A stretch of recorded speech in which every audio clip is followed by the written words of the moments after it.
Айди, айдайсыңбы дейм бияка. 32 жаштагы Гүлжамал Абдиева 7 жашка толгон баласын 4 жылдан бери өзү жалгыз карап келет. Жолдошу экөөнүн 2 жолго түшүүсүнө кандарынын карама каршы болуусу себеп болгон. Тагыраак айтканда, Гүлжамалдын резус фактору терс болгондуктан баласы ушундай ооруга чалдыккан.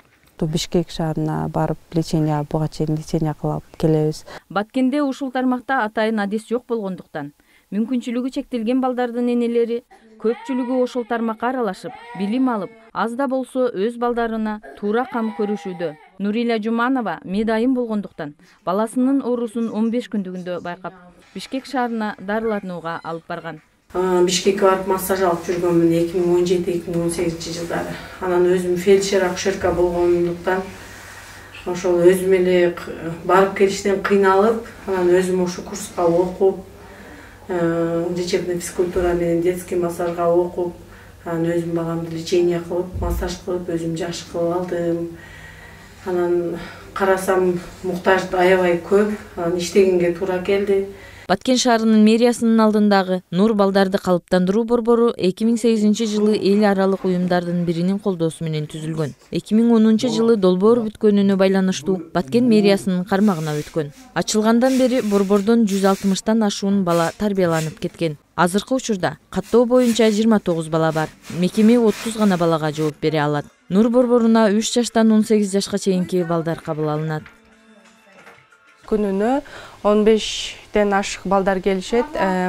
Калган балдардын келгенге мүмкүнчүлүгү жок, алыс жакта жайгашкан. Кээ бир балдарыбыз лечение алыш үчүн Ош, Бишкек жактарга кеткендер бар. Себеби бизде аларды дарылай турган жетиштүү адистер жок. Медайым штат ачылган эмес, жана башка адистерибиз жок. Азыркы учурда балдар менен бизде эмгек мугалими, тарбиячылар жана психолог эле иш алып барышат. Көп шарт жок. Балдар ойногон жерде эле, ошол жерде эле тамактанышат. Тихий час кылбайбыз. Балдардын уктаганга атайын бөлмө жок. Азыркы учурда биздин каарман Гүлжамал 2021 жылы январь айында түзүлгөн Аружан коомдук фонддо иш жүргүзүп келет. Бул фондду ачуу үчүн мүмкүнчүлүгү чектелген балдардын 20дан ашык ата-энелери арыз менен кайрылып, Баткен шаар мэриясынан 13 бөлмөдөн турган имарат алышкан. Отурган имаратта массаж, ЛФК, логопед, психолог курстарын өткөрүп келебиз. Ар бир айда булга чейин өткөрүп келдик.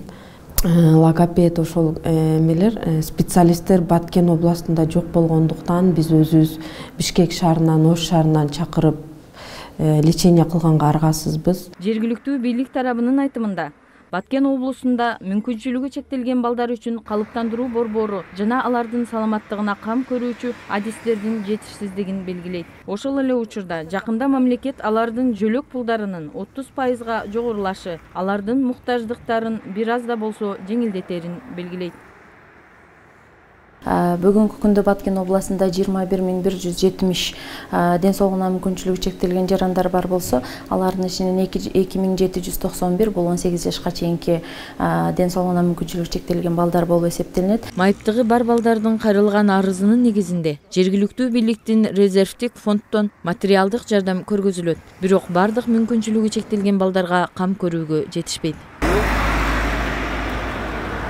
Гүлбарчын Амирова, Тайырбек Исманалиев, Салам Медиа, Баткен.